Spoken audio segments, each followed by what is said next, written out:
mambo ya uchaguzi wa nchi hii. Huu ni mwaka wa uchaguzi. Huu ni mwaka wa uchaguzi. Na katika mwaka wa uchaguzi tunatakiwa kuzungumza mambo ya uchaguzi. Kwa tumekuja hapa leo. Nimekuja hapa leo wananchi wa Tunduma kuja kuzungumza mambo ya uchaguzi. Kuja kuwaulizeni wananchi wa Tunduma, mnataka tuendelee kushiriki hizi chaguzi kwa utaratibu huu mpaka lini?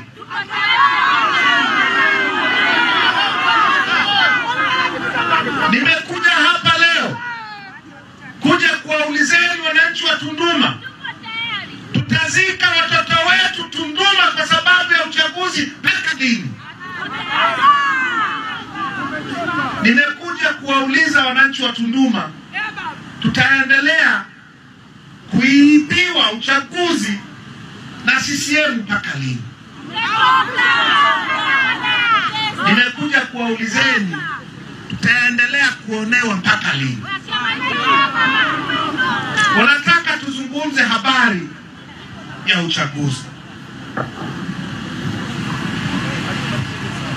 Nimekuja tuzungumze habari hizi za uchaguzi. Nimekuja kupendekeza kwenu kwamba sasa hivi kazi yetu kubwa kuliko zote ni kupigania mabadiliko ili tusiwe na chaguzi zinazoua watoto wetu tena.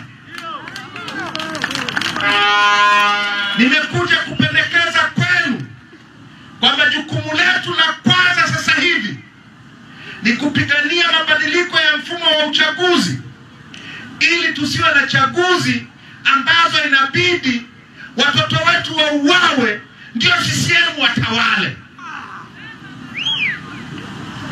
Nimekuja kupendekeza kwenu kwamba bila mabadiliko ya mfumo wa uchaguzi tukinukishe, tuzuie uchaguzi.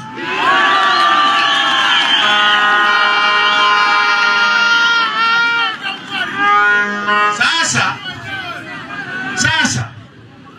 kwa sababu niko Tunduma, niruhusuni nizungumze ya Tunduma. Niruhusuni nizungumze ya Tunduma. Mwaka 2020 kwenye uchaguzi mkuu, Tunduma ilizika watu 4 hapa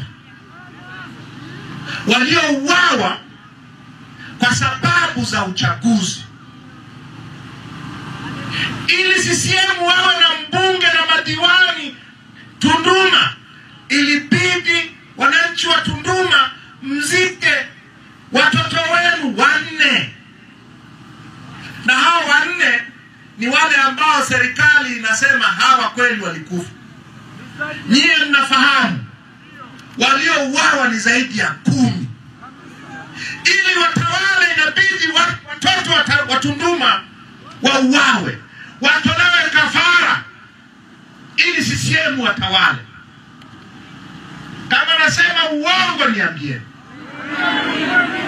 Hiyo ilikuwa 2020.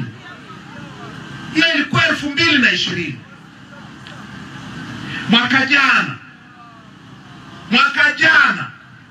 wakati wa uchaguzi wa vijiji na mitaa, Tunduma hapa mzika Steven Chalamila ametolewa kafara ili CCM watawale mitaa ya Tunduma.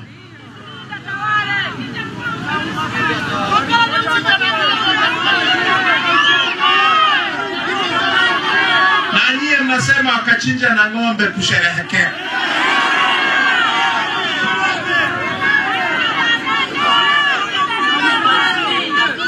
Sawa. Sasa naomba mtafakari hili kwamba uchaguzi Tunduma maana yake ni watoto wenu, ni ndugu zenu, ni kaka zenu au dada zenu kutolewa kafara ili CCM watangazwe washindi.